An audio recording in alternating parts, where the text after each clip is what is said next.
கூட்டல், பெருக்கல், வகுத்தல், கழித்தல், இதைத்தான் சொல்லித்தரும். அல்ஜீப்ராவாக இருந்தால் a plus b whole square அதைத்தான் சொல்லித்தரும். கடவுளை பற்றி சொல்லித்தரார். அப்படியானால் நம்முடைய குடும்பத்தில் நாம் தான் பிள்ளைகளுக்கு சொல்லித் தர வேண்டும். பிறகு இப்படி உள்ளார்ந்த முறையில் பெற்றோரும் பிள்ளைகளும் உரையாடல் செய்ய முடியும் என்றால் நம் பிள்ளைகளுக்கு வீட்டுக்கு வர்றதுனாலே ரொம்ப ஆசையா இருக்கும். இப்ப இருக்கிற பிள்ளைகளுக்கு என்ன, வீட்டை விட்டு எப்படா வெளியேறலாம் அப்படின்னு நினைக்குது. ஏன், ஏதாவது ஒரு சாக்கு, டியூஷன் படிக்கணும்னு ஒரு சாக்கு, அதை சொல்லிட்டு வெளியேறது. வெளியே போய் நாய் திரியிற மாதிரி தெரியாது. ஒரு பழமொழி ஒன்று தமிழ்ல இருந்து பாருங்க, அது போல அருமையான பழமொழி இருக்குங்க. இப்படி நிறைய வேலை வீட்டில் சொல்லிட்டு வெளியேறவங்க ஒரு வேலை செய்ய மாட்டாங்க. ஆனா எங்க இருப்பாங்க, ஊரூரா சுத்திட்டு இருப்பாங்க. இப்ப பழமொழி சொல்லிட்டா, நாய்க்கு வேலை இல்லை, நிக்க நேரம் இல்லை. பார்த்துருக்கீங்களா? சில ஓடும், என்னடா செய்ய போகுது, எதுவும் செய்யாது, திருப்பி ஓடி ஓடியாது.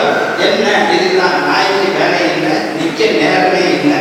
நம்முடைய பிள்ளைகள் எங்கெங்கே போகிறார்கள் நீங்கள் தெரிந்து வைக்க வேண்டும். இதையெல்லாம் பெற்றோர் செய்ய வேண்டிய கடமை. இன்னொன்று சொல்றேன், இதெல்லாம் எங்க அப்பா அம்மா செய்தது. எனக்கு நண்பன் ஒருத்தர் இருக்கிறான், நல்ல பையன்பா அப்படின்னு நான் சொல்றேன்னு வச்சுக்கோ, உடனே அப்படின்னு என்ன சொல்லுவாரு, நாளைக்கு நம்ம வீட்டில் அவனை கூட்டிப்பா, அவனுக்கு கொஞ்சம் அரசுக்கு இப்படி சிற்றுண்டி செய்து கொடுப்போம், அவனை உபசரிப்போம், கூட்டி கொள்வா என்று சொல்லுவார். அவன் வந்து வீட்டில் அவன் உபசரிப்பு பெறும் பொழுது என்னென்ன பேசுறான், எப்படி பேசுறான், என்ன மதிப்பு கொடுக்கிறான், அருமையாக கவனிப்பார். கொஞ்சப்பாடு அவன் போன பிற்பாடு மறுநாள் சொல்வார், இனி அவனோட ஒன்றை பார்த்தேன், காலம் நெருக்கினேன்.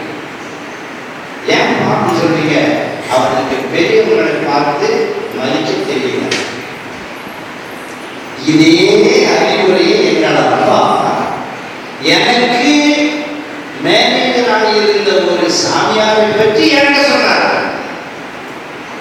அவ்வளவு எப்படி அவருக்கு தெரியும் இது? அதுதான் விசுவாசம்.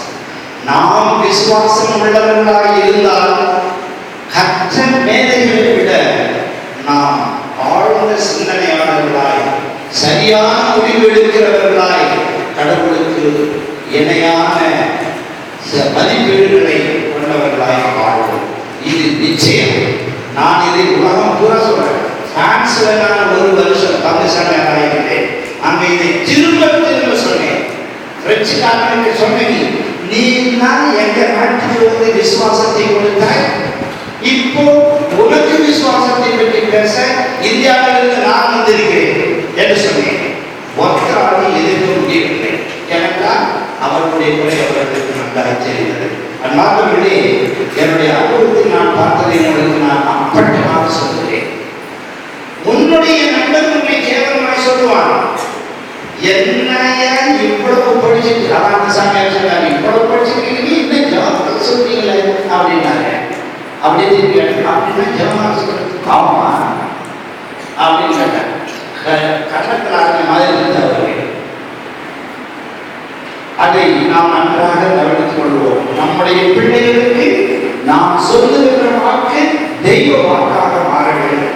அந்த அளவுக்கு அப்பாவும் அம்மாவும் இருக்க வேண்டும். அதனால்தான் அவ்வை பாட்டி என்ன அழகாக சொன்னார்கள், அன்னையும் பிதாவும் முன்னறி தெய்வம்.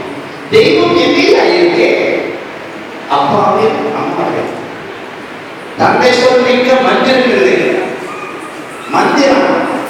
எதை அந்த மந்திரத்தை சொன்னாலே எல்லாம் படிக்கும் என்று மக்கள் நம்புகிற இந்த சமுதாயத்தில் இருக்கிறவர்கள் யார் சொல்லுவது மந்திரம்? அப்பா சொல்லுவது. அப்பா ஏன் அவர் சொல்லுவது மந்திரம் என்றால் அவருக்கு எல்லாம் தெரியும். எப்படி அவருக்கு எல்லாம் தெரியும்? உங்கள் அப்பா படிக்காதவராயிட்டே. எங்கள் அப்பாவுக்கு விசுவாசம் இருக்கிறது, படிப்பு இல்லை. ஆனால் விசுவாசத்தை விட பெரிய படிப்பு எங்கள் அப்பாவுக்கு தேவையில்லை. அப்படி ஒவ்வொரு பிள்ளையும் நினைக்க கூடுமானால் அதுதான் கிறிஸ்துவ குடும்பம். தாயின் சிறந்ததோ கோயில். இதை விட அதுவும் சொல்றது யார்? அத்தை பாட்டி அந்த அம்மாவுக்கு இருந்த ஒரு ஞானம், அவங்களுக்கு இருந்த அந்த கடவுள் பக்தி இப்பொழுது நம்முடைய சமுதாயத்தில், நம்முடைய கிறிஸ்துவ சமுதாயத்தில் கத்தோலிக்க குடும்பம்